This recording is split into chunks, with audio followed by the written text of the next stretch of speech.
అమెరికాలో ఆర్థిక ఒడిదుడుకులు, ప్రపంచవ్యాప్తంగా నెలకొన్న యుద్ధ భయాలు ఇలాంటి పరిస్థితులు ఉన్నప్పటికీ హైదరాబాద్లో స్థిరాస్తి రంగం ఏమాత్రం తగ్గట్లేదు. క్లిష్ట పరిస్థితుల్లోనూ వృద్ధి నమోదు చేసుకుంటూ ముందుకు సాగుతోంది. భవిష్యత్ అవసరాల కోసం దీర్ఘకాల పెట్టుబడి కోణంలో చాలా మంది స్థిరాస్తులను కొనుగోలు చేస్తుంటారు. ఇలాంటి వారు ఇంటిని కొనుగోలు చేయడానికి మంచి తరుణమని చెబుతున్నారు. ఇరాన్లో జరుగుతున్న యుద్ధ ప్రభావం 1 సంవత్సరం వరకు రియల్ రంగంపై ఉంటుందని నిపుణులు చెబుతున్నారు. నిర్మాణ రంగ సామాగ్రి ధరలు పెరగడానికి అవకాశం ఉంటుంది. ఇప్పటికే సిమెంట్, స్టీల్ ధరలు పెరిగాయి. సొంతిల్లు లేని వారు ఇప్పటికే గృహప్రవేశానికి సిద్ధంగా ఉన్న ఇళ్లను కొనుగోలు చేయడం ద్వారా మీ బడ్జెట్లో సొంతం చేసుకోవచ్చు అంటున్నారు నిపుణులు. ఇళ్ల ధరలు బేరమాడే సమయం ఇదని, అవకాశాన్ని చేజార్చుకోవద్దని నిపుణులు చెబుతున్నారు.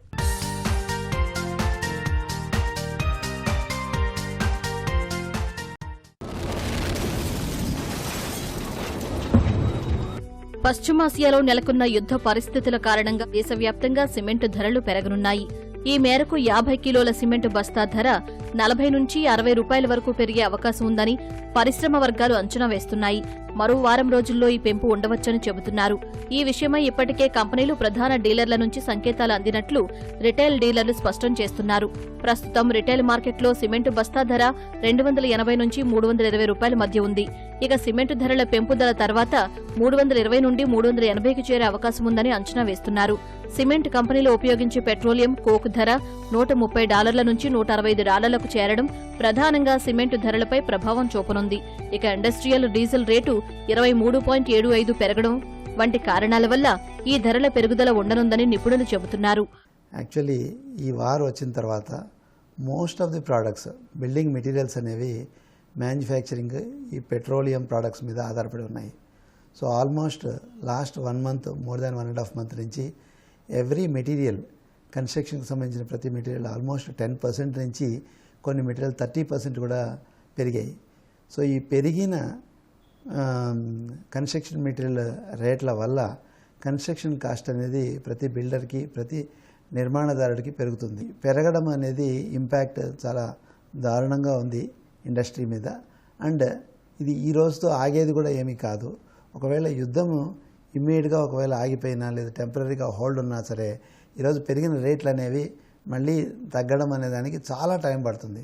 మనము ప్రతి వస్తువు తయారీదారుడు కానీ, ఒక సర్వీస్ ప్రొవైడ్ చేసేవాళ్ళు కానీ, వాళ్ళ సర్వీసెస్ కానీ, ప్రోడక్ట్ కానీ రేటు ఫిక్స్ చేసుకునే స్వతంత్రత, రేటు ఫిక్స్ చేసుకునే అధికారం, హక్కు వాళ్ళకు ఉంటాయి. కానీ ఒక బిల్డర్ మాత్రమే irrespective of the cost escalations ఆయన ప్రోడక్ట్ని పెంచుకునే అవకాశం లేదు.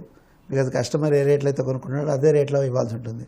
ఒక రైతు కదా తను పండించే పంటకి రేటు తను ఎలా ఫిక్స్ చేసుకోవడం, మధ్యలో ఎవరెవరో ఫిక్స్ చేస్తారో అలానే బిల్డర్స్ కూడా I think I can relate them with farmer selling their produce. మామూలుగా ఏ ఇండస్ట్రీలో అయినా ఎక్కడైనా సరే మీకు ఇమ్మీడియట్గా రేట్స్ ఫ్లక్చుయేషన్ అనేది ఉంటే, ఇప్పుడు మేము కొనుక్కునే మెటీరియలే కాస్ట్ పెరిగింది అని చెప్పేసి రేట్లు పెంచుతున్నారు. కానీ ఒక కన్స్ట్రక్షన్లో ఒక బిల్డర్ మాత్రమే కస్టమర్కు అగ్రీ అయిన రేటు ప్రకారము ఎస్కలేషన్ క్లాజ్ అంటూ ఏమీ ఉండదు. ఎటువంటి అన్ఫోర్సీన్ సిచ్యుయేషన్స్ ఎదురైనా, ఎటువంటి కాస్ట్ ఎస్కలేషన్స్ వచ్చినా కస్టమర్కి కమిట్ అయిన రేటుకే డెలివరీ చేసి ఇల్లు ఇవ్వాల్సిన బాధ్యత బిల్డర్ల మీద ఉంటుంది. కాబట్టి ఈ ఇంపాక్ట్ అనేది, ఈ కాస్ట్ ఎస్కలేషన్, కాస్ట్ పెరుగుదల అనేది కేవలం బిల్డర్ మీద మాత్రమే పడుతుంది. మిగతా వేరే ఇండస్ట్రీస్లో అలా కాదు. ఇప్పుడు ఫర్ ఎగ్జాంపుల్ మేమే కొంటున్నాము, మేము డోర్ కొంటున్నాము, విండో కొంటున్నాము, సిమెంట్ కొంటున్నాము, స్టీల్ కొంటున్నాము, ఎలక్ట్రికల్, డిఫరెంట్ మెటీరియల్స్, వేల ఐటమ్స్ కన్స్ట్రక్షన్లో పార్ట్ ఉంటాయి. ప్రతి ఐటము ఆల్రెడీ ప్రతి వెండర్, ప్రతి సప్లయర్ మాకు రేట్స్ పెంచేశాడు.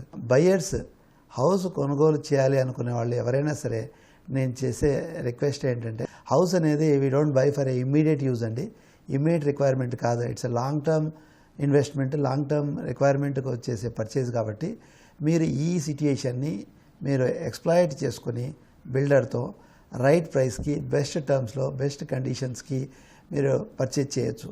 హౌస్ అనేది irrespective of the conditions throughout 365 days purchases అనేవాళ్ళు ఉంటూనే ఉంటారు. సో మీ సెలెక్షన్ని పోస్ట్పోన్ చేసుకోకుండా ఇటువంటి సిట్యుయేషన్లో మీరు బిల్డర్తో మంచిగా నెగోషియేట్ చేసుకొని ఇల్లు కొనుక్కోవడం చాలా ఉత్తమమైన మార్గము. ఫర్ ఎవ్రీ హోమ్ బయర్కి దీన్ని మించిన రైట్ ఆపర్చునిటీ, రైట్ టైము అతి సమీప భవిష్యత్తులో అయితే రాదు అనేది నా ఉద్దేశం. ఈరోజు బిల్డర్లు ఎవరైతే ప్రాజెక్టులు కంప్లీట్ చేసి almost ready to hand over అటువంటి ప్రాజెక్ట్స్ మీద ఈ వార్ వల్ల వచ్చిన కాస్ట్ ఎస్కలేషన్ ఇంపాక్ట్ ఉండదండి. సో బిల్డర్స్ కూడా ఆ ఇన్వెంటరీని డిస్పోజ్ చేసేయాలని ప్రయత్నం చేస్తారు కాబట్టి you can get the best product at a very reasonable rate. కానీ ఇప్పుడు కన్స్ట్రక్షన్లో ఉన్నవి కానీ కన్స్ట్రక్షన్ స్టార్ట్ చేయబోయే వాటి మీద కానీ కంపల్సరీ ఈ కాస్ట్ ఎస్కలేషన్ అనే ఇంపాక్ట్ ఉంటుంది కాబట్టి బిల్డర్లు కూడా ఈరోజు అమ్మే రేటుకి ఇవ్వలేని పరిస్థితి ఉంటుంది. కానీ ఆల్రెడీ కమిట్ అయిన వాటి మీద ఏమీ పెరుగుదల ఉండదు కాబట్టి వాళ్ళు అదృష్టవంతులే. And ready to occupy houses కొనుక్కోవడం కూడా ఉత్తమమైన నిర్ణయం, చాలా మంచి నిర్ణయం. అంతర్జాతీయ భౌగోళిక రాజకీయ ఉద్రిక్తతల కారణంగా ముడి చమురు మరియు ఇంధన ధరలు ఆకాశాన్ని అంటుతూ ఉండడంతో దేశీయంగా సిమెంట్ ధరలు పెంచాల్సి వస్తుందని కంపెనీలు చెబుతున్నాయి. గత 15 రోజుల్లోనే అంతర్జాతీయ మార్కెట్లో ముడి చమురు ధర 39% మరియు పెట్ కోక్ ధరలు 18% మేర పెరగడం సిమెంటు తయారీదారులపై తీవ్ర ప్రభావాన్ని మోపుతోంది. సిమెంట్ ఉత్పత్తిలో ఇంధనం మరియు రవాణా ఖర్చులు కీలక పాత్ర పోషిస్తాయి కాబట్టి ఈ పెరుగుదల నేరుగా వినియోగదారునిపై పడనుంది. నష్టాలను అధిగమించేందుకు మరియు ఉత్పత్తి వ్యయాన్ని సమన్వయం చేసుకునేందుకు కంపెనీలు సిమెంట్ బస్తాపై కనీసం 60 వరకు ధర పెంచాల్సిన అవసరం ఉందని కంపెనీలు స్పష్టం చేస్తున్నాయి. ఇదే సమయంలో స్టీల్ ధరలు కూడా భారీగా పెరుగుతున్నాయని అంచనా వేస్తున్నారు. స్టీల్ టన్ను 2000 నుంచి 3000 రూపాయల వరకు పెరిగే ఛాన్స్ ఉండనుందని, సిమెంట్ స్టీల్ ధరల పెంపు నిర్మాణ రంగంపై తీవ్ర ప్రభావం చూపనుందని నిపుణులు అంచనా వేస్తున్నారు. మొదటిసారి ఇల్లు కొంటున్న వారికి అసలు అనుభవం ఉండదు. తీరా కొన్నాక ధర ఎక్కువ పెట్టామా అని మదన పడుతూ ఉంటారు. కొనుగోలుకు ముందే కొన్ని విషయాలను అర్థం చేసుకుంటే బిల్డర్లతో మరింత బాగా బేరమాడవచ్చు. సరైన ధరకే ఇంటిని సొంతం చేసుకోవచ్చు. టైల్స్ తయారు చేయాలంటే గ్యాస్తోనే వాళ్ళు తయారు చేస్తున్నారు. గుజరాత్లో కానీ మిగతా రాష్ట్రాలు ఎక్కడ తయారు చేసినా కూడా అట్లాగే పీవీసీ మెటీరియల్ ఇవన్నీ కూడా 30% అబోవ్ ఇవాళ రేట్లు పెరగడం జరిగింది. ఈ రేట్లు పెరగడంతో కన్స్ట్రక్షన్ యాక్టివిటీ మీద చాలా ప్రభావం పడింది. ఇప్పుడు ఎందుకంటే రేట్లు మరి 30% పెంచాల్సిన ఆవశ్యకత ఉన్నది ఇవాళ పెరిగిన రేట్లు ధరల ప్రకారం చూస్తే. కాబట్టి ఇప్పుడు కొనే వాళ్ళు ఎవరైనా సరే కొనాలనుకునే వాళ్ళు ఆల్రెడీ కన్స్ట్రక్షన్ దగ్గర పడి ఉన్న వాళ్ళు ఏమవుతుందంటే ఆటోమేటిక్గా ఇప్పుడు జరుగుతున్న రేట్ల ప్రకారమే ఇస్తారు కాబట్టి కొనాలి అనుకునే వాళ్ళు ఎదురు చూడకండి ఇంకేదో రేట్లు తగ్గుతాయని ఇమీడియట్గా తీసుకోండి. లేకపోతే 30% అబోవ్ రేట్లు పెంచి అమ్మాల్సి ఉంటుంది ఇప్పుడు కన్స్ట్రక్షన్ స్టార్ట్ చేసేవన్నీ కూడా. ఎందుకంటే వాళ్ళ సిమెంట్ ధరలు కానీ స్టీల్ ధరలు కానీ పీవీసీ ధరలు కానీ అట్లాగే టైల్స్ ధరలు కానీ అన్నీ కూడా పెంచడం జరిగింది. మరి ఈ యుద్ధ ప్రభావం మరి మన దేశం మీద చాలా ఉన్నది. మన 2 రాష్ట్రాలు ఉన్న తెలుగు ఎన్ఆర్ఐలు ఎవరైతే ఉన్నారో ఇవాళ హైదరాబాదు వైపు మొగ్గు చూపుతూ ఉంటుంది. ఇవాళ ప్రాపర్టీస్ హైదరాబాద్లో ఉంటే బాగుంటుంది మనకి ఓ ప్రాపర్టీ అంటూ ఉంటే అనే ఉద్దేశంతో చాలామంది ఈరోజు మరి మిగతా ఇతర దేశాల్లో ఉన్న వాళ్ళందరూ కూడా ఆ అభిప్రాయంతో ఇప్పుడు హైదరాబాద్ వైపు మొగ్గు చూపడం జరుగుతూ ఉంది. ఇక్కడ ఇవాళ కమర్షియల్ స్పేస్ అయితేనేమి రెసిడెన్షియల్ స్పేస్ అయితేనేమి మరి రేట్లు పెరిగే అవకాశం ఉంటుంది. ఎప్పుడైతే డిమాండ్ పెరిగిందో రేట్లు కూడా పెరిగే అవకాశం ఉంటుంది. కాబట్టి ఇప్పుడు కొనదలుచుకున్న వాళ్ళు ఖచ్చితంగా ఇమీడియట్గా కొనుక్కోండి. ఎవరైనా ఇప్పుడు కొనాలనే ఆలోచనతో ఉన్న వాళ్ళు వెయిట్ చేయకండి. వెయిట్ చేస్తే మళ్ళీ మీకు ధరలు పెంచి కొనాల్సి వస్తుంది. అసలే ధరలు పెరిగి ఉన్నాయి. ఆ పెరిగిన దాని మీద ఇంకా పెరగడానికి అవకాశం ఉంటుంది కాబట్టి డిమాండ్ పెరిగినప్పుడు కాబట్టి ఇమ్మీడియట్గా తీసుకోవటం మంచిది. ప్రతిరోజు ఎక్కడో ఒక చోట అగ్ని ప్రమాదం జరుగుతోంది. ఏమాత్రం అజాగ్రత్తగా ఉన్న చిన్నపాటి నిప్పురవ్వ కూడా తీవ్రమైన నష్టాన్ని మిగులుస్తుంది. అగ్నిమాపక శాఖ నివేదికల ప్రకారం నగరంలో 60% పైగా అగ్ని ప్రమాదాలు విద్యుత్ షార్ట్ సర్క్యూట్తోనే సంభవిస్తున్నాయి. నాసిరకం విద్యుత్ ఉపకరణాల వాడకం, దాదాపు 15 ఏళ్ల నుంచి 20 ఏళ్ల వరకు ఇంటి వైరింగ్ మార్చకపోవటం, లోడ్ పెరగడం వంటి కారణాలతో ఈ ఘటనలు సంభవిస్తున్నాయి. వేసవి సమీపించిన ప్రస్తుత తరుణంలో చిన్న నిప్పురవ్వ పడినా జరిగే నష్టం ఊహించలేం. కష్టపడి నిర్మించుకున్న కలల సౌధం కళ్ల ముందే కాలిపోయే ప్రమాదం ఉంది. ఈ నేపథ్యంలో అగ్ని ప్రమాదాలు జరగడానికి గల కారణాలు, నివారణ కోసం తీసుకోవాల్సిన చర్యలపై ప్రత్యేక కథనం శ్రీనిలయంలో. అగ్నిమాపక విభాగంలో engineering degree, diploma certified course పూర్తి చేసిన వారు ఈ ఆడిట్ను నిర్వహిస్తారు. ఇందులో భాగంగా ప్రతి భవనానికి సంబంధించి పూర్తి అగ్నిమాపక వ్యవస్థ, వాటి పనితీరుపై 15 నుంచి 30 పేజీల నివేదికను వీరు అందిస్తారు. నివసిస్తున్న భవనం ఎత్తు, దాని పరిధి, అందులో జరుగుతున్న కార్యకలాపాలు, నివసిస్తున్న జనాభా, అవసరమైన అగ్నిమాపక పరికరాలు, విద్యుత్ ఉపకరణాల వాడకం తదితర అంశాలు వివరించడంతో పాటు అవి ఎలా పనిచేస్తున్నాయో పరిశీలించి సర్టిఫై చేస్తారు. సేఫ్టీ ఆడిట్ చేసేందుకు భవన అంతస్తులు, పరిమాణం, భవనం రకాలను బట్టి రుసుము ఉంటుంది. ఒకసారి ఆడిట్ చేసిన తర్వాత రెన్యువల్కు తక్కువ రుసుము వసూలు చేస్తూ ఉంటారు. నగరంలోని కొందరు సర్టిఫై చేయడంతో పాటు అక్కడి సిబ్బందికి అగ్ని నిరోధక వ్యవస్థల పనితీరు, మంటలు ఆర్పడం తదితర అంశాలపై శిక్షణ అందిస్తున్నారు. ఆడిట్ పూర్తయిన తర్వాత భవనం రక్షణకు సంబంధించి సూచనలు చేస్తున్నారు. స్మోక్ డిటెక్టర్స్, ఫైర్ అలారం ఇవన్నీ ఫిట్టింగ్ చేసుకుంటే అగ్ని ప్రమాదాలు జరగకుండా ఉంటాయి. ఇవన్నీ కాంప్లెక్స్ వాళ్ళు కంపల్సరీ మెయింటైన్ చేయాలి. ఫైర్ ఎక్స్టింగ్విషర్స్ కూడా కంపల్సరీ పెట్టుకోవాలి. CO2 కానీ, ABC సిలిండర్ కానీ ఇవన్నీ పెట్టుకోవాలి. ప్రాణ నష్టం జరగకుండా ఉంటుంది, ఆస్తి నష్టం జరగకుండా ఉంటుంది. గ్యాస్ కానీ, ఫ్రిడ్జులు, వాషింగ్ మిషన్లు ఇవన్నీ గోడకు దగ్గర కాకుండా కొంచెం దూరం పెట్టుకోవాలి. నాణ్యతమైన వైరు వాడాలి. అగ్ని ప్రమాదం జరిగినప్పుడు వెంటనే 101 ఫైర్ కంట్రోల్ రూమ్కు సమాచారం అందించాలి. ఈ మధ్యకాలంలో చూస్తుంటే సెల్లర్లో ఛార్జింగ్లు కూడా అక్కడనే పెట్టేస్తున్నారు, ఎలక్ట్రికల్ బైక్ ఛార్జింగ్లన్నీ. కానీ అలా పెట్టకూడదు. ఈ ఎలక్ట్రికల్ బైకులు కానీ, కార్లు కానీ వాళ్ళకి సపరేట్ పార్కింగ్ ఏర్పాటు చేయాలి కాంప్లెక్స్ వాళ్ళు. సెల్లార్లో కూడా మీరు స్ప్రింక్లర్స్ కానీ, ఫైర్ ఎక్స్టింగ్విషర్ కానీ, ప్యానల్ బోర్డు దగ్గర కూడా ఫైర్ ఎక్స్టింగ్విషర్ కానీ మీరు మెయింటైన్ చేయాలి.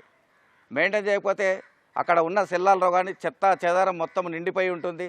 అక్కడ డంపు అనేది బాగా ఈ మధ్యకాలంలో చూస్తుంటే అపార్ట్మెంట్లో కూడా చాలా చెత్త స్టెప్స్ పైన కూడా మీదికి వెళ్ళడం, కిందికి దిగడం ద్వారా కూడా కొంచెం ఇంటర్నల్ ఎక్స్టెన్షన్ దాంట్లో కూడా అడ్డంగా ఇష్టం వచ్చినట్టు అక్కడ డబ్బాలు కానీ అవన్నీ పెడుతున్నారు. అవి పెట్టకూడదు.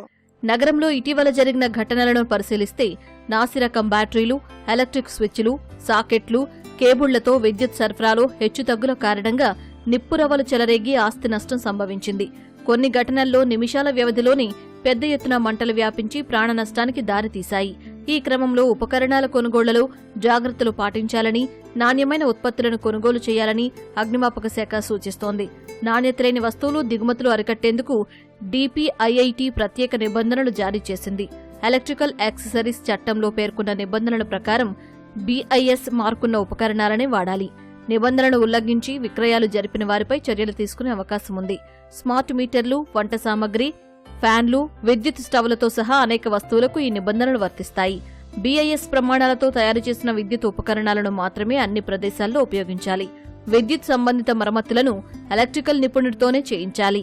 లోపభూయిష్టమైన ఉపకరణాలను గుర్తించి వెంటనే మరమ్మతు చేయించాలి లేదా మార్చెయ్యాలి. ఎట్టి పరిస్థితుల్లోనూ అతుకులున్న లూజ్ వైరింగ్ను ఉపయోగించొద్దు. ప్లగ్ లేని వైరు చివరలను సాకెట్లో ఉంచడం ప్రమాదకరం. రెఫ్రిజిరేటర్, ఓవెన్లను ఎప్పుడూ వంటగదిలో ఉంచొద్దు. ఎర్తింగ్ ఉన్న 3-పిన్ సాకెట్లు తప్పనిసరిగా వాడాలి. ఇంటి నుంచి బయటికి వెళ్లినప్పుడు విద్యుత్ సరఫరా నిలిపివేయడం మంచిది. విద్యుత్ పరికరాలకు నిప్పంటుకుంటే నీళ్లతో ఆర్పొద్దు. దీంతో కరెంట్ షాక్ తగిలి ప్రాణాలకి ముప్పు వాటిల్లవచ్చు. అపార్ట్మెంట్లో ఫైర్ అయినప్పుడు ఇలాంటి ఫైర్ ఎక్స్టింగ్విషర్స్ మీరు ఏ విధంగా వాడాలో మేము చెప్తాను. ఇలాంటి ఫైర్ ఎక్స్టింగ్విషర్ మీ అపార్ట్మెంట్లో కంపల్సరీ మెయింటైన్ చేయాలి. ఈ ఎక్స్టింగ్విషర్ను ఏ విధంగా అప్పుడు ఫస్ట్ అంటే చిన్న ఫైర్ అయినప్పుడు ఏ విధంగా ఆర్పాలో నేను చూపిస్తాను. ఫస్ట్ దీన్ని అబ్జర్వ్ చేయాల్సింది ఏంటంటే ఈ నీడిల్ని చూడాలి. గ్రీన్ కలర్లో ఉంటేనే ఇది వర్క్ చేస్తుంది. అదే రెడ్ కలర్లో ఉందనుకో వర్క్ చేయదు. అంటే దీంట్లో ప్రెషర్ లాస్ అయ్యి దీంట్లో ఉన్న పౌడర్ అనేది, కెమికల్ అనేది బయటికి రాదు.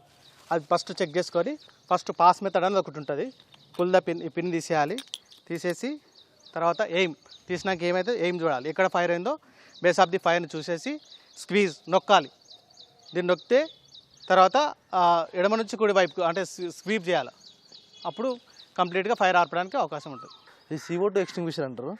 దీన్ని కూడా ఇప్పుడు మామూలుగా ఎక్కడైనా ఎలక్ట్రికల్ ఫైర్ కానీ, నార్మల్గా వేరే మామూలు గ్యాస్ ఫైర్లు కానీ, ఏ ఫైర్లు అయినా ఆయిల్ ఫైర్లు కానీ CO2 ఎక్స్టింగ్విషర్ యూజ్ చేసి మనం మంటలు ఆర్పేయచ్చు. దీన్ని మామూలుగా ఎక్కడైనా మామూలుగా చూస్తాము, రెసిడెన్షియల్ ఏరియాలో పెడతారు, సినిమా థియేటర్లో చూస్తుంటాము, మామూలుగా ఇంకా కొందరు ఇళ్లలో కూడా పెట్టుకుంటాము. ఇప్పుడు వెహికల్స్లో కూడా చిన్న చిన్న వెహికల్స్లో కూడా న్యూ కమింగ్ BS4 వెహికల్స్లో కూడా ఇది ప్రొవైడ్ చేస్తారు. కాకపోతే అందరికీ ఇది ఆపరేట్ చేయడం రాదు. అక్కడ పెట్టి ఉంటుంది కానీ ఎట్లా ఆపరేట్ చేయాలో చాలామంది తెలియదు. ఆపరేషన్ ఎట్లా అంటే దీనికి ఒక పిన్ ఉంటుంది. ఫస్ట్ ఈ పిన్ ఓపెన్ చేసి ఈ పిన్ తీసేసి ఇది చేతిలో పట్టుకోవాలి. చేతిలో పట్టుకొని ఎక్కడైతే ఫైర్ అవుతుందో ఆ ఫైర్ సీట్ ఆఫ్ ఫైర్ దగ్గరికి వెళ్ళి జస్ట్ దీన్ని పట్టుకొని విప్పేస్తే జస్ట్ పాస్ చేసేసినాం అనుకో ఆటోమేటిక్గా ఫైర్ ఫుట్ ఆఫ్ అయిపోతుంది. దీన్ని ఇనిషియల్ స్టేజ్ ఆఫ్ ఫైర్లో మాత్రమే యూజ్ చేస్తాం. ఫైర్ పెద్దగా అవుతున్నప్పుడు దీన్ని వాడినా మనం పెద్దగా ఉపయోగం ఉండదు. ఎప్పుడైతే చిన్న ఫైర్ ఉంది మన చేతిలో కంట్రోల్ అవుతుంది అన్నప్పుడు మాత్రమే దీన్ని యూజ్ చేసుకోవచ్చు. గ్యాస్ ఫైర్లో కానీ, ఎలక్ట్రికల్ ఫైర్లో కానీ, ఎనీ కైండ్ ఆఫ్ ఫైర్ CO2ని ఎక్కడైనా యూజ్ చేయొచ్చు. అపార్ట్మెంట్లో ఫైర్ అయినప్పుడు ఎక్స్టింగ్విషర్ ద్వారా ఆర్పనప్పుడు, అది ఆర్పలేదు, ఫైర్ స్థాయిని మించినప్పుడు నెక్స్ట్ స్టేజ్లో హోజ్ రీలోజ్ అనేది ఉంటుంది. ఇది రెడ్ కలర్ పైప్ కనిపిస్తుంది మీరు అక్కడ మీ అపార్ట్మెంట్లో అబ్జర్వ్ చేస్తే ఇది కనిపిస్తుంది. అగ్ని ప్రమాదానికి సంబంధించినప్పుడు అపార్ట్మెంట్లో మీరు సిట్ ఆఫ్ ది ఫైర్కి వెళ్ళి అక్కడ ఏ విధంగా దీన్ని ఆర్పాలో ఇప్పుడు మేము చూపిస్తాము. దీన్ని వాల్ ఉంటుంది, దీన్ని ప్రెస్ చేయడం. మా దగ్గర అయితే ప్రెస్ చేసి ఉంటుంది, మీ దగ్గర రొటేషన్ కానీ ఆన్ అండ్ ఆఫ్ వాల్ కూడా ఉంటుంది. ఎప్పుడైనా ఫైర్ అవుతుంటే బేస్ ఆఫ్ ది ఫైర్ మీద మాత్రమే ఫైర్ని ఆర్పాలి, గాల్లో నీళ్ళు కొట్టకూడదు. ఇక్కడ కొట్టి ఎడమ నుంచి కుడి వైపు స్లోగా చేస్తే ఫైర్ కంప్లీట్గా ఆరవడానికి అవకాశం ఉంటుంది. అగ్ని ప్రమాదాల్లో 50% కంటే ఎక్కువ వంటశాలల్లోనే జరుగుతున్నాయని నేషనల్ క్రైమ్ రికార్డ్ బ్యూరో వెల్లడించింది. వంట చేస్తున్నప్పుడు ఏమరపాటు, విద్యుత్ షార్ట్ సర్క్యూట్ల వల్ల ఇవి సంభవిస్తున్నాయని అధ్యయనాలు వెల్లడిస్తున్నాయి. ఇందుకు పరిష్కారంగా అనేక అధునాతన స్మార్ట్ పరికరాలు మార్కెట్లోకి వస్తున్నాయి.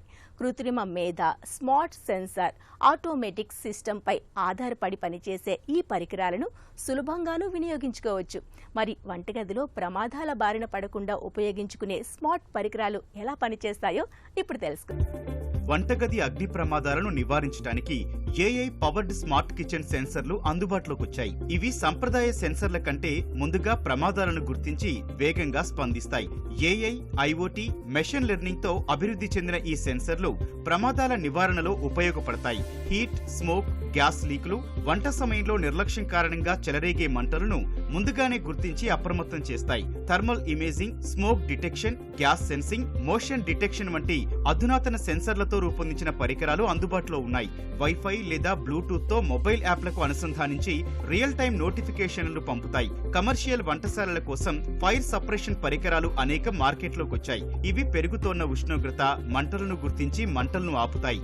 Wet chemical, foam, clean agent లేదా వాటర్ మిస్ట్ ను విడుదల చేసి 10 నుంచి 30 సెకండ్లలో మంటలను ఆర్పే సామర్థ్యం వీటిల్లో ఉంటుంది. ఇవి గ్యాస్, పవర్ షట్ ఆఫ్, స్ప్రింక్లర్లు, ఎమర్జెన్సీ ఆటోకాల్స్ వ్యవస్థకు వీటిని అనుసంధానిస్తారు. అధునాతన డిటెక్టర్లు flame detection, heat sensing gas ను పర్యవేక్షిస్తూ హెచ్చరికలు పంపుతూ అప్రమత్తం చేస్తాయి. ఏఐ, ఐఓటీ, మల్టీ సెన్సర్ సాంకేతికతతో రూపొందించిన ఈ పరికరాలు గ్రీస్ ఫైర్, ఎల్పీజీ లీక్ల వల్ల జరిగే ప్రమాదాలు నివారించడానికి ఉపయోగపడతాయి. ఈ డిటెక్టర్లు మంటలు వ్యాప్తి చెందక ముందే, అంటే 5 నుంచి 10 సెకండ్లలో గుర్తించి ఆటోమేటిక్ షట్ ఆఫ్ లేదా స్ప్రింక్లర్ల వ్యవస్థ ద్వారా మంటలను ఆర్పేస్తాయి. స్టవ్ ని ఎప్పుడు ఎత్తైన ప్లాట్ఫామ్ పైనే ఉంచాలి, నేలపై పెట్టొద్దు.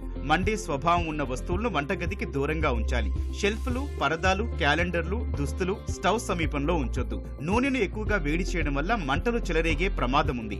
నూనె మూకుడులో ప్రమాదవశాత్తు అగ్ని ప్రమాదం సంభవిస్తే వెంటనే దాన్ని మూతతో కప్పివేసి బర్నర్ను ఆపివేయాలి. విద్యుత్ ఉపకరణాలను వాడుతున్నప్పుడు అలా వదిలేసి బయటకు వెళ్లకూడదు. ముఖ్యంగా చిన్నపిల్లలను వంటగదికి దూరంగా ఉంచాలి. వారికి అగ్గిపెట్టెలు, లైటర్లు వంటివి ఇవ్వొద్దు. మైక్రో ఓవెన్ వంటి పరికరాలను వాటి పనితీరు తెలిసినప్పుడే పిల్లలను ఉపయోగించనివ్వాలి. స్టవ్ ఉపరితలాన్ని ఎలాంటి గ్రీజు, ఆయిల్ మరకలు, పదార్థాలు లేకుండా పరిశుభ్రంగా ఉంచాలి. ఫైర్ ఎక్స్టింగ్విషర్లు అందుబాటులో ఉంచాలి. స్థలాలు, అపార్ట్మెంట్లు కొనే ముందుగా వాస్తును పరిశీలిస్తూ ఉంటారు. మరి ప్రేక్షకులు అడిగిన ప్రశ్నలకు వాస్తు నిపుణుల మాటల్లో సమాధానాలు ఇప్పుడు తెలుసుకుందాం.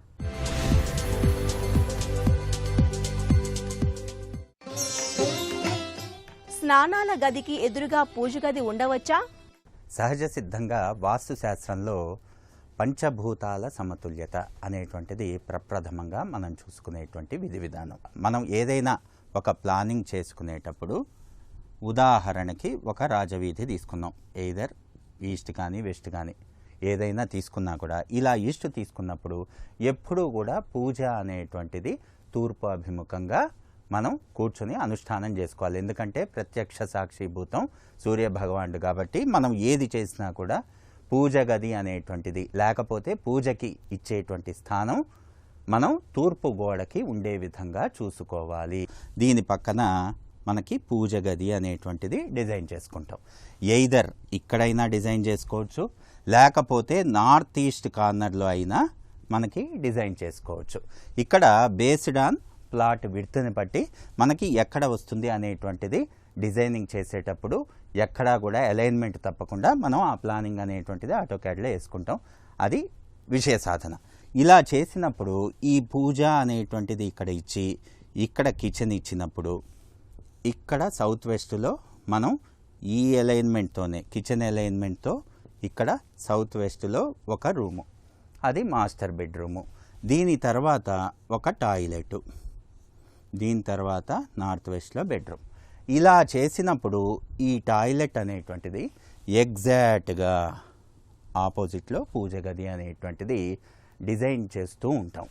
అయితే అందరికీ సందేహం ఏంటంటే ఇలా పూజ అనేటువంటిది ఇక్కడ వచ్చినప్పుడు ఇలా దానికి ఎదురుగా టాయిలెట్ అనేటువంటిది రావచ్చా అనేటువంటిది చాలామందిలో ఒక సందేహం. ఎప్పుడూ కూడా ఈ టాయిలెట్ అనేటువంటిది ద్వారబంధం అనేటువంటిది ఇక్కడ ఉండేటువంటి ఈ డోర్తో, అంటే ఈ ద్వారబంధంతో, పూజ గది ద్వారబంధంతో బాత్రూమ్ ద్వారబంధం అనేటువంటిది సూత్రం ఫామ్ చేయకూడదు. సూత్రం ఫామ్ చేయటం అంటే ఏంటి? ద్వారబంధం మిడ్ లైను, ఈ ద్వారబంధం మిడ్ లైను ఒకే అలైన్మెంట్లో ఉండటం. అలా పొరపాటును కూడా చెయ్యకూడదు. అదేవిధంగా మీకు ఇక్కడ ద్వారబంధం ఇవ్వకుండా ఇక్కడ సౌత్ వెస్ట్ రూమ్ ఉంది కదా, దీనికి అటాచ్డ్ లాగా ఈ విధంగా చేసుకోవచ్చు. అప్పుడు ఇక్కడ వాల్ ఉంటుంది. దీనివల్ల ఏమవుతుంది? సూత్రం అనేటువంటిది ఫామ్ కాదు. ఎప్పుడూ కూడా మనకి టాయిలెట్ అనేటువంటిది నిర్మాణం చేసినప్పుడు, ఆ విధంగా మనం డిజైన్ చేసినప్పుడు ఆపోజిట్లో ఉండేటువంటి పూజ గది ఈ డోరు ఆ డోరు ఒకే అలైన్మెంట్లో ఉండకూడదు అనేటువంటిది ప్రప్రథమంగా మనం వాస్తురీత్యా తెలుసుకోవాలి. అంతేగాని అసలు టాయిలెట్టే ఉండకూడదు అనేటువంటి విధి విధానం ఎక్కడా మనకి ప్రామాణికంగా లేదు. ఎందుకంటే మనం డిఫరెంట్గా ఇక్కడ కాలమ్స్ డిజైన్ చేస్తాం. కాలమ్స్ అనేటువంటి మిడిల్లో బీమ్స్ డిజైన్ చేస్తాం, రూఫ్ బీమ్స్. ఇలా చేసినప్పుడు ఏదైనా బీమ్ టు బీమ్ మాత్రమే సమాధానం చెప్పాలి.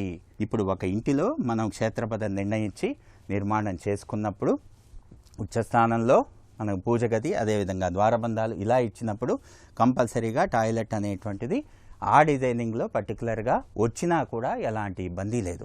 సరే, కొన్ని సందర్భాల్లో ఇది కంపల్సరీగా కామన్ టాయిలెట్ లాగే డిజైన్ చేయాల్సి వస్తుంది. ఇంకా వేరే వైపు డిజైన్ చేయడానికి కుదరదు. అలాంటప్పుడు ఏమవుతుంది? ఈ యొక్క ఎదురుగా ఉండేటువంటి పూజ గది ఏదైతే తీసుకున్నామో ఇక్కడ ద్వారబంధం ఇచ్చి దీన్ని ఎక్స్టెండ్ చేసి ఇలా ఒక వాలింగ్ చేసుకోవాలి.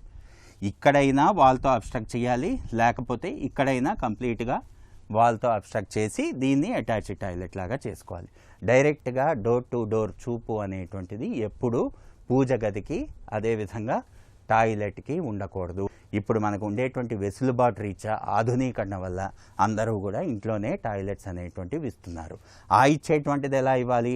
ఆ పర్టికులర్ రూమ్కి అధమ స్థానంలో ఇవ్వాలి. ఆ అధమ స్థానంలో ఇచ్చినప్పుడు ఎలా ఇవ్వాలి? ఎలాంటి సూత్రాలు ఈ విధంగా పూజ గదితో ఫామ్ అవ్వకుండా చూసుకొని ఎక్కడ ద్వారబంధం ఉండాలి, ఏది అటాచ్ చేయాలి, ఏది కామన్ చేయాలి అనేటువంటిది జాగ్రత్తగా చూసుకొని మాత్రమే మనం డిజైనింగ్ చెయ్యాలి.